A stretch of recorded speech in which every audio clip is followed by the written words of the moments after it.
this episode, we start by looking at a part of IT that sounds administrative at first, but actually sits underneath almost everything an organization is trying to do with technology. Information technology, IT, resource management, is the practice of making sure the business has the people, money, time, tools, systems, and supporting capacity it needs to operate, improve, and protect its information systems. For a brand new learner, the easiest way to understand the topic is to think of IT as a department that is always being asked to do more than it can do at once, while still keeping the lights on, supporting users, securing data, and helping the business move forward. That creates constant trade-offs, and resource management is the discipline that helps leaders make those trade-offs deliberately instead of by accident. When it is done well, teams know what matters most, systems are supported appropriately, and work is assigned in a way the organization can actually sustain. When it is done poorly, even good people and good technology get stretched, misused, or pointed in the wrong direction. Before we continue, a quick note. This audio course is a companion to our course companion books. The first book is about the exam and provides detailed information on how to pass it best. The second book is a Kindle-only ebook that contains 1,000 flashcards that can be used on your mobile device or Kindle. Check them both out at cyberauthor.me in the Bare Metal Study Guide series. A useful starting point is to understand what the word resource really means in this context, because beginners often assume it only refers to equipment. In practice, resources include staff members with different skills, business analysts, developers, system administrators, audit and security personnel, hardware, software, network capacity, cloud services, office space, contracts, data, time, and money. All of those elements are limited, and all of them have to be coordinated so that critical work can continue without constant disruption. Good resource management is not about giving every team everything it wants, because that is rarely possible, and it is not about squeezing maximum output from every asset every minute of the day. It is about matching available resources to business priorities in a realistic way, while leaving enough flexibility to handle problems, growth, and unexpected events. That balance is important because IT environments change constantly, and a plan that looks efficient on paper can fail quickly if it ignores fatigue, downtime, delays, or competing demands. Once that broader definition is clear, the next step is seeing why resource management matters so much to the business and not just to the IT department. An organization depends on technology for communication, transactions, reporting, operations, and decision-making, so weak resource choices quickly show up as business problems rather than isolated technical inconveniences. A company may approve an important customer project, for example, but if the right people are already tied up elsewhere, the result is missed deadlines, rushed testing, and greater operational risk. A school may need stable systems during registration, but if capacity was not planned correctly, students experience delays and the institution loses trust. The key idea is that resources must support business goals, not just technical preferences or internal habits.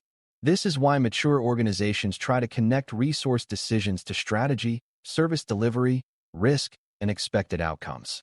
Resource management becomes a way of asking whether the organization is putting its limited IT strength behind the work that matters most. People are often the most important resource in any IT environment, even though new learners sometimes focus first on equipment and software. A system does not manage itself, a project does not organize itself, and a control does not remain effective without people who understand their roles and can perform them consistently. Resource management, therefore, includes having enough staff, but it also includes having the right mix of experience, technical knowledge, business understanding, and communication ability.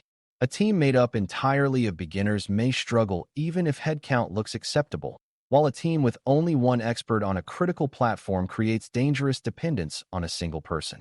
Good management considers hiring, training, cross-training, workload distribution, backup coverage, and role clarity so that important knowledge is not trapped in one individual.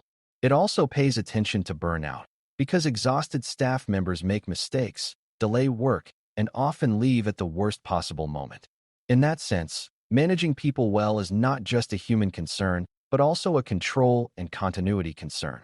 Physical and technical assets form another major part of the picture, And these are the resources many learners first imagine when they hear the topic.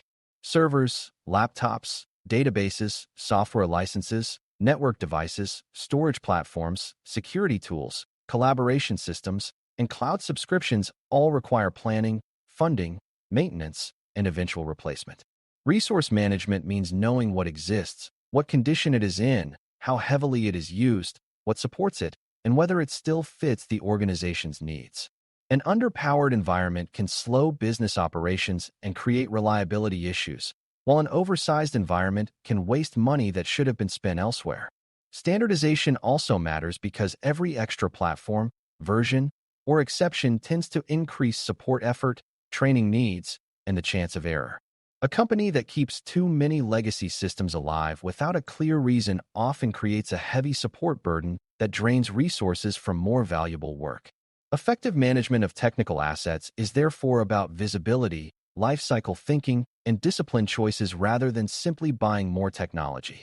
Financial discipline is tightly connected to all of this because every IT decision competes with other demands inside the organization. Resource management includes budgeting, but budgeting here should not be understood as a narrow exercise in cost-cutting or annual paperwork. The real goal is to direct funds towards services, systems, and capabilities that support business objectives while still accounting for maintenance, resilience, compliance, and long-term sustainability. New learners sometimes assume the cheapest option is automatically the best managed option, but that can be misleading if a low initial price leads to unreliable service, repeated manual work, or expensive replacement later. A poorly funded environment may postpone upgrades, delay staffing, or skip training in ways that create larger risks over time. On the other hand, spending without discipline can produce overlapping tools and used licenses and projects that consume money without delivering meaningful value. Strong financial stewardship asks not only what something costs today, but what the organization must continue paying, supporting, and governing throughout its useful life. Time is another resource that is easy to overlook because it does not appear on a balance sheet in the same way hardware or budget does. Yet many IT problems are really time management problems in disguise because teams have more requests, incidents, upgrades, audits, and projects than they can handle at once. Resource management helps decide what should happen now, what can wait, what needs additional support, and what should not be started at all. That last part is especially important because organizations sometimes create risk by launching too many initiatives at once and assuming effort can somehow expand to meet demand. In reality, constant task switching slows work, increases mistakes, and leaves staff feeling perpetually behind. Thoughtful leaders recognize that calendar space, attention, and sequencing matter just as much as budget and equipment.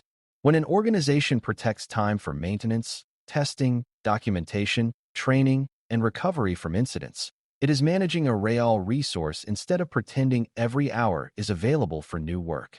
As organizations grow, capacity planning becomes a practical way to connect resource management with future demand instead of only reacting to current pressure. Capacity planning means estimating how much processing power, storage, network bandwidth, staff effort, support coverage, or service availability will be needed as usage changes over time. This is not just about expecting growth in a general sense, because demand is rarely smooth and predictable. A retailer may face seasonal spikes, a hospital may see heavy demand during emergencies, and a university may experience concentrated bursts of system activity during enrollment periods. If IT resources were sized only for average days, those peak periods could overwhelm systems and support teams. Effective resource management, therefore, includes watching trends, understanding business cycles, and building enough capacity to handle important surges without wasting excessive money on constant overprovisioning. The lesson for beginners is that planning for demand is not a luxury task. It is part of keeping services reliable when the business needs them most. Good decisions also depend on information, which means data itself becomes a resource that supports resource management. Leaders need accurate inventories, workload information, service usage trends, incident patterns, staffing data, project status details, and financial reporting if they want to allocate resources intelligently. When those inputs are incomplete, outdated, or inconsistent, Even well-meaning managers may direct effort toward the wrong problems. For example, a team may believe it needs more servers when the real issue is poor application design, or it may request more staff when the deeper problem is unclear process ownership and duplicated work. Reliable information helps separate symptoms from causes, which is essential when resources are limited and mistakes are expensive. This also shows why documentation matters in a very practical sense rather than as a paperwork exercise. Clear records about assets, responsibilities, dependencies, and performance create the visibility needed to make choices that are grounded in reality instead of guesswork. Risk is woven through every resource decision because limited or poorly managed resources create fragility even when daily operations seem normal. If only one person understands a critical system, the organization has a key person risk that may remain hidden until that employee is unavailable. If important software is old and unsupported because replacement kept getting deferred, the business may face security exposure and reliability problems at the same time. If contracts, licenses, backup arrangements, or support coverage are not monitored carefully, the organization may discover gaps only when something fails. Resource management, therefore, includes identifying concentration points, hidden dependencies, aging assets, underfunded controls, and unrealistic workloads before they turn into incidents. A mature organization does not wait for a crisis to reveal where resources were too thin or badly aligned. Instead, it treats resource decisions as part of operational resilience and recognizes that stability depends on more than just having a plan on paper. Governance gives structure to these choices by making clear who has the authority to set priorities, approve spending, accept risk, and resolve conflicts when resources are not enough for every request. Without governance, resource management often turns into a contest where the loudest department, the most senior executive, or the newest emergency receives attention regardless of business value. That kind of environment feels busy, but it is usually inconsistent and hard to sustain. Good governance establishes decision rights, escalation paths, planning cycles, and accountability so that resource allocation can be explained and reviewed. It also helps separate strategic work from routine support and from urgent incident response, which keeps all three from collapsing into one confusing queue. For beginners, the key lesson is that resource management is not just a manager deciding who works on what this week. It is a governed process that connects business objectives, risk awareness, budget limits, and service needs into a repeatable approach. One common misconception is that better resource management simply means getting more resources, but that is only part of the story and sometimes not the right answer at all. An organization can add staff, tools, or budget and still perform poorly if work is unclear, priorities shift constantly, systems are overly complex, or responsibilities overlap in confusing ways. Another misconception is that every resource should be fully utilized at all times, as if any unused capacity automatically represents waste. In reality, some spare capacity is healthy because it gives the organization room to respond to incidents, absorb peak demand, train staff, and complete important maintenance without collapse. A help desk that is busy every minute may look efficient until a major outage occurs and response time falls apart. You can see the same idea in a growing company that launches a popular online service, celebrates strong demand, and then discovers that support staff, developers, and infrastructure were never scaled to match the success. Resource management is therefore about fit, resilience, and alignment rather than simple fullness, and beginners should remember that a strained environment can appear productive right up until the moment it fails. From an audit perspective, IT resource management is important because weak resource practices often explain why controls fail, why projects drift, or why service quality becomes inconsistent. An auditor does not only ask whether money was spent according to policy or whether headcount matches an organizational chart. The deeper question is whether the organization manages its people, assets, funding, and capacity in a way that supports business objectives and maintains effective control over information systems. Evidence might include staffing plans, training records, workload trends, asset inventories, budget documents, replacement planning, prioritization processes, and records showing how management responds to shortages or bottlenecks. The auditor is looking for signs that resource decisions are deliberate, monitored, and aligned with risk and performance expectations. For a Certified Information Systems Auditor, CISA, learner, this matters because many issues that look like technical failures are actually management failures involving planning, prioritization, and oversight. Understanding that connection will help you think beyond isolated problems and see the broader conditions that allow those problems to appear. The main point should feel straightforward even if the topic includes many moving parts. IT resource management is the ongoing effort to direct limited people, time, money, systems, and supporting capacity toward the work that matters most, while keeping services stable and risk at a tolerable level. It matters because organizations cannot protect, operate, or improve their systems simply by wanting good outcomes. They need the right resources in the right places at the right time, and they need a disciplined way to decide what right means. When you study this area, keep noticing the relationship between strategy, staffing, budgeting, demand, governance, and resilience, because resource management lives at the intersection of all of them. A beginner who understands that relationship is already thinking more clearly about how IT supports the business and why weak management choices often surface later as outages, delays, audit findings, or security concerns. That is the mindset that makes this topic practical instead of abstract, and it is the mindset worth carrying into the next part of your CISA journey. Thanks for listening.